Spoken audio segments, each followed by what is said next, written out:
Damian Westwood, 49, a powerful, cold CEO in New York, a man who has it all but is haunted by the betrayal and terrible loss caused by his old rival, Lorenzo Rossi. That feud is not just about money, it is also about honor, the scars that never heal. And then, ironically, fate brings him to Isabella Rossi, a 24-year-old young artist, innocent, talented, and Lorenzo's only daughter. When Damian discovers her identity, a fierce internal battle breaks out. How can he love the daughter of his sworn enemy, the person he has hated for 25 years? Is the attraction he feels just a cruel joke of fate, or worse, an opportunity for revenge? This story is not for those looking for simple romance. It delves into the darkness of hatred, the complexities of love born from the most forbidden circumstances, and asks the big questions. Can forgiveness triumph over a bloody past? Can Damian let go of the hatred that has shaped his life to find happiness with Isabella? And can Isabella love a man who carries the pain caused by her own father? If you are curious to know whether love is strong enough to heal the deepest wounds and rewrite the end of a long-standing feud, then join me in listening to this dramatic story. Damian Westwood, at 49, is a towering figure in the cutthroat world of New York finance. He is the head of Westwood Holdings, a giant real estate and investment conglomerate, an empire built on a foundation of sharpness, determination, and perhaps a little bit of necessary ruthlessness. His penthouse office, with its sweeping views of Central Park and the Manhattan skyline, is a space of power, breathtaking luxury, but also cold and orderly to the point of being almost soulless. No personal photographs, no extraneous decorations, just expensive contemporary art and stacks of perfectly arranged documents. It is a reflection of who he is. Controlled, hugely successful in material terms, but terrifyingly lonely in the world of emotions. The board meeting had just ended. Damian sat alone, his icy blue eyes looking out at the sleepless city outside. He had just made a cold merger decision, eliminating the elements he considered ineffective without blinking an eye.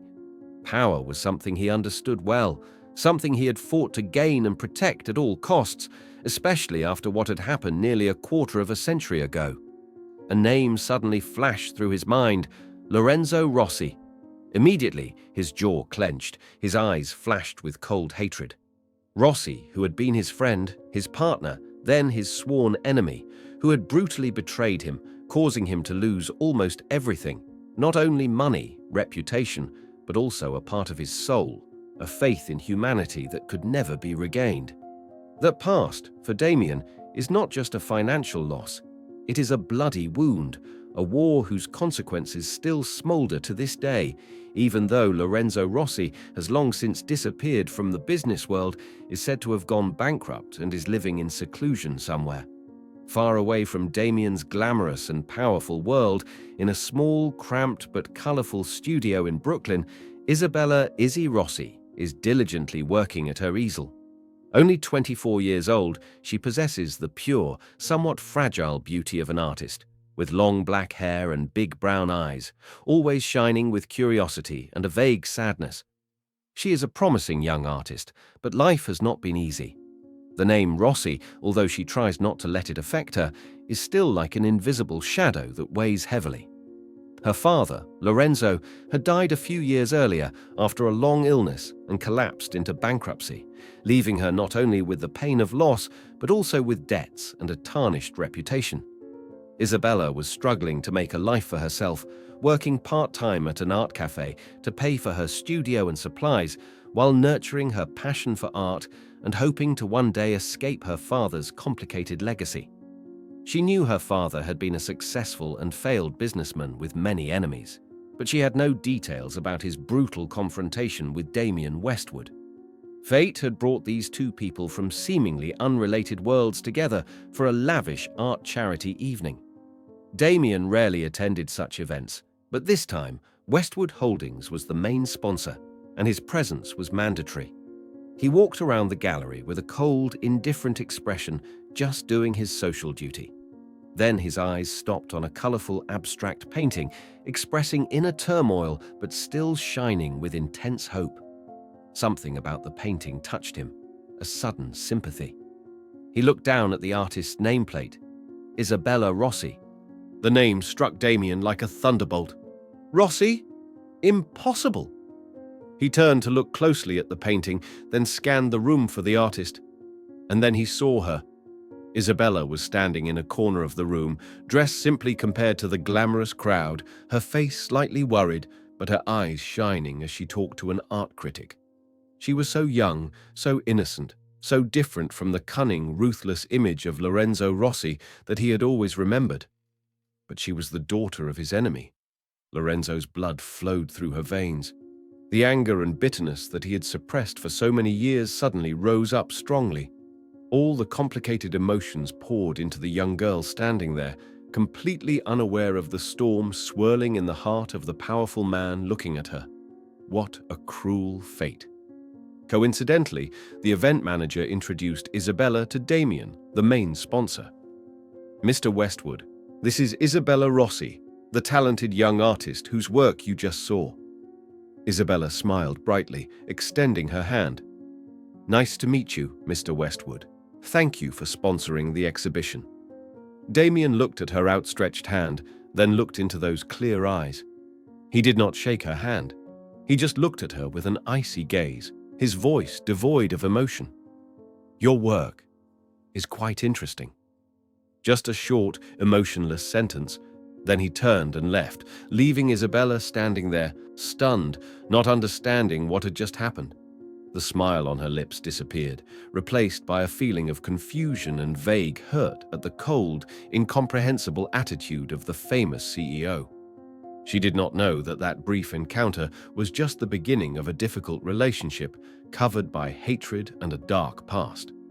After that fateful night, Damien Westwood tried to push the image of Isabella Rossi out of his mind. She was the daughter of Lorenzo Rossi, the man who had ruined part of his life.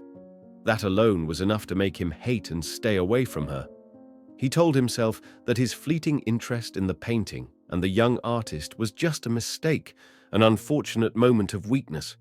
He returned to the grind of work, with numbers, with deals, trying to bury the complicated emotions that had just arisen. But it was not easy. The image of Isabella, with her clear eyes, her radiant smile, and her vibrant artistic talent, haunted his mind. She was so different from her treacherous father. That contrast made him both hate the Rossi blood in her and unable to stop being curious about her. How could the daughter of a man like Lorenzo be so pure and talented? He began to do something that he himself found repugnant. He had someone secretly investigate Isabella. He learned about her difficult life, about her efforts to escape her father's shadow, about her burning passion for art. He knew she was struggling with debt, working hard to pursue her dream. Part of him was pleased to see his enemy's daughter struggling, but another part, a part he tried to deny, felt sympathy and even admiration for her strength. The inner conflict grew more and more intense. He wanted revenge on Lorenzo, wanted to see everything related to him suffer, but he couldn't stop thinking about Isabella, couldn't stop being drawn to her. Sometimes he found himself driving through Brooklyn just to catch a glimpse of her in the window of her small studio, or sitting in the coffee shop across the street from where she worked part-time, silently observing her. He told himself it was to get a feel for things, but deep down, he knew it was an irresistible obsession. Then an unexpected circumstance pushed them into each other's orbits. A major art collector, an important business partner of Westwood Holdings, had expressed a special interest in Isabella's painting at the previous exhibition and expressed an interest in buying more of her work. He asked Damien, as an art acquaintance and sponsor, to act as a bridge. Damien could have refused or delegated the task to his assistant, but he didn't. He saw this as an opportunity, a chance to approach Isabella again, to observe her more closely, perhaps to understand her better as a person, or perhaps just to satisfy his own curiosity and obsession. He called Isabella himself, proposing a meeting with the collector. His voice was still cold and professional, but there was a difference from the first time they met. Isabella, although still hurt by his attitude the day before, could not miss this great opportunity for her artistic career. She agreed to meet. The meeting took place in a luxurious private art gallery. Damien acted as a perfect professional intermediary. But throughout the conversation between Isabella and the collector, he found himself unable to take his eyes off her. The way she spoke passionately about art, the passionate light in her eyes, the intelligence and sophistication with which she analyzed the works, all of it was strangely captivating to him. He realized he was looking at her as a woman, not as the daughter of his enemy. After the collector left with the promise of buying a few works, Damien and Isabella were left alone in the quiet space. Isabella turned to thank Damien for his help. He just nodded, looking at her with a complicated gaze. "Why did your father name you Isabella?" he asked suddenly, a completely unrelated question. Isabella was slightly surprised. "My mother loved that name. She said it meant God's oath." "Oaths?" Damien muttered, a bitter smile playing on his lips. "Your father swore a lot too." The implied blurt made the atmosphere tense. Isabella frowned. "You knew my father?" Damien looked straight into her eyes, the coldness returning. "Know him too well." He said nothing more, turned and walked away, leaving Isabella with a jumble of emotions and a growing curiosity about the mysterious relationship between this powerful man and her late father. She sensed a dark veil of secrecy shrouding the past, and she decided to find out the truth. She began asking old family acquaintances, searching for old newspaper articles about her father and Westwood Holdings. Fragments of the puzzle began to appear, revealing a fierce business rivalry in the past, but not enough for her to imagine the whole bloody picture. Curiosity and the vague fragments of her past urged Isabella to dig deeper. She couldn't ignore the tension and implications of Damien's treatment of her. She needed to know the truth, no matter how painful it was. Through online searches and awkward conversations with distant relatives and old friends of her parents, she slowly pieced together a picture far more terrifying than she had imagined. It wasn't just a normal business rivalry. It was betrayal, ruthless manipulation, the destruction of reputations and fortunes on both sides. She read old newspaper articles about Lorenzo Rossi cheating Damien Westwood in a deal of the century, leaving Damien nearly bankrupt and losing his best friend, who committed suicide from shock. She also read rumors of Damien's subsequent brutal retaliation, contributing to Lorenzo's downfall and bankruptcy. The truth stunned Isabella. Could the father she once loved, despite his mistakes, be such a ruthless traitor? And the man she was beginning to have complicated feelings for was both a victim and a contributor to her father's downfall. She felt caught between the two men, between past and present, between family loyalty and burgeoning feelings. She decided to confront Damien directly. She made an appointment to meet him, not as an artist or a person in need, but as Lorenzo Rossi's daughter. The meeting took place in Damien's cold office, the air as tense as a string. "I've learned about your past with my father, Mr. Westwood," Isabella began, her voice trying to stay calm but still shaking. "I want to hear the truth from you." Damien looked at her, his eyes dark. He wasn't surprised. He knew this day would come sooner or later. "Which truth do you want to hear, Miss Rossi?" His voice was cold, full of sarcasm. "The truth that your father was a treacherous traitor who stabbed me in the back, destroyed everything I had built, and indirectly caused the death of my best friend? Or the truth that I did everything I could to seek justice, to make him pay for what he had done?" Damien's every word was like a knife stabbing into Isabella's heart. He did not deny it, and even told the story in a tone full of anger and bitterness, not leaving out the cruel details of the betrayal and the terrible consequences it caused. He did not mean to hurt her, but the pain and hatred that had been pent up for the past 25 years just poured out. Isabella sat listening, tears streaming down her face. Her world collapsed completely. The image of her beloved father shattered into 100 pieces. She did not know who to trust, how to feel. She felt both anger at her father for what he had done, and a fear, and perhaps even a vague resentment towards Damien. The man sitting before her, deeply wounded but also a contributor to her family's tragedy. And most painfully of all, she realized that she had fallen in love with her father's sworn enemy. "So, you came to me for revenge?" she asked, her voice choked. "To see the daughter of your enemy suffer?" Isabella's question was like a bucket of cold water poured over Damien. Revenge? Maybe he had thought that at first. But now, looking into her tear-filled, wounded eyes, he realized how ridiculous and cruel it was. He had been drawn to her, to who she was, not because she was Lorenzo's daughter. His love for her was real, however twisted and paradoxical.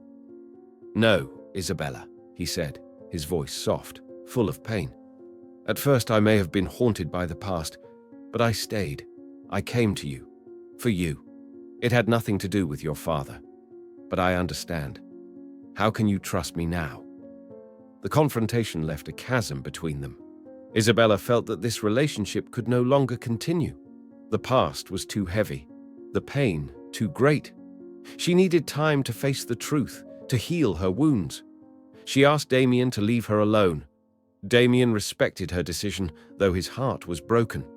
He watched her leave, feeling empty and alone again, heavier than before. Revisiting the past, painful as it was, made him realize something important. The hatred for Lorenzo Rossi had imprisoned him for a quarter of a century, keeping him from finding true happiness. And now it was robbing him of the only woman he had loved in so many years. He knew he had to do something. He had to face the ghosts of the past, not just for Isabella, but for himself. He had to learn to forgive. Isabella's departure left a huge void in Damien's already lonely life. He realized that revenge or holding on to hatred did not bring any peace, but only continued to gnaw at his soul. His love for Isabella, complicated and painful as it was the only thing that had brought light and real meaning to his life over the years.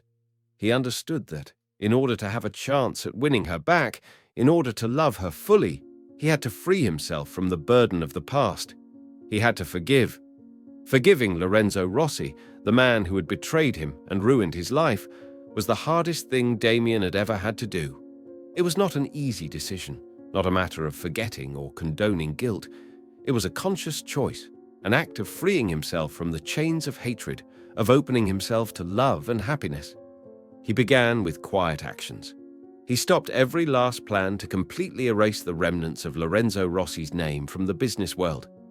He even anonymously donated a large sum of money to a heart disease research foundation, the disease that had taken Lorenzo's life, as a way to settle the score, not for Lorenzo's sake, but for his own peace and for Isabella's. After a period of intense internal struggle, Damien decided to see Isabella again. He didn't come to beg or desperately cling. He came to show her the real change in him. He found her attending a small art exhibition at an independent gallery. He watched her from a distance, seeing her passionately presenting her work to visitors, her face still sad but stronger and more confident. He waited until she had a moment of silence, then approached. "Isabella," he called softly. She turned, surprised to see him. Her eyes were a little wary, but no longer filled with the excruciating pain they had seen last. "Hello, Damien," she replied, her voice calm.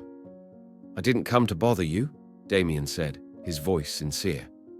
"I just wanted to say, I've been thinking a lot. About the past, about your father, about me, and about us." He took a deep breath. "I've chosen to forgive, Isabella. Forgive the past, for what happened. Not because your father deserved it, but because I realize that holding on to hatred only hurts me and destroys any chance of happiness. I can't change the past, but I can choose the future." He looked straight into her eyes, his gaze filled with love and undisguised sincerity. "I love you, Isabella.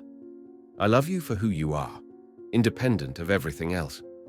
I know that the past between me and your father is a terrible burden, and I don't ask you to forget or forgive immediately. But I want you to know that I have chosen to let go of hatred. I want to have a future with you, if you let me." Isabella listened silently to Damien's every word. She saw the change in his eyes, the peace and sincerity that she had never seen before.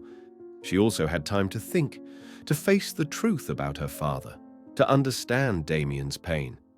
She realized that their love, though born from the ashes of hatred, was a strong and real feeling. She could not deny her love for him. Tears rolled down her cheeks again, but this time they were tears of emotion and hope. "I've thought a lot about it too, Damien," she said softly. "The past will always be a part of us, but I don't want it to define the future. I love you too." They looked at each other. A deep understanding and an unspoken promise were exchanged. They knew that the road ahead would not be easy. The scars of the past might never fully heal, but now they chose to face it together, with love and forgiveness as their guiding principles. Their relationship was rebuilt on a foundation of honesty and understanding. They didn't try to hide or forget the past, but learned to accept and overcome it. Damien became warmer, knew how to express his feelings, and found joy in the simple things beside Isabella. Isabella grows up, becomes stronger, pursues her passion for art with Damien's wholehearted support, and learns to love and accept him for who he is. One peaceful Sunday afternoon, they walked together in Central Park, hand in hand. The golden autumn sunlight filters through the leaves. "I never thought I could find happiness in such a sad story," Isabella whispers. Damien smiles, squeezing her hand. "Sometimes the most beautiful love grows from broken pieces, Isabella. You saved me from the darkness of hatred, and hopefully I can bring light into your life too." They look at each other, the love in their eyes the most eloquent testimony to the power of forgiveness and the healing power of love. The original charity case has ended, but the story of mutual salvation, of love blossoming amidst the ashes of a bloody past, has only just begun. Thank you for taking the time to listen to this story. If you like this content, don't forget to click like, share this story with your friends and family, and subscribe to the channel so you don't miss out on more meaningful stories.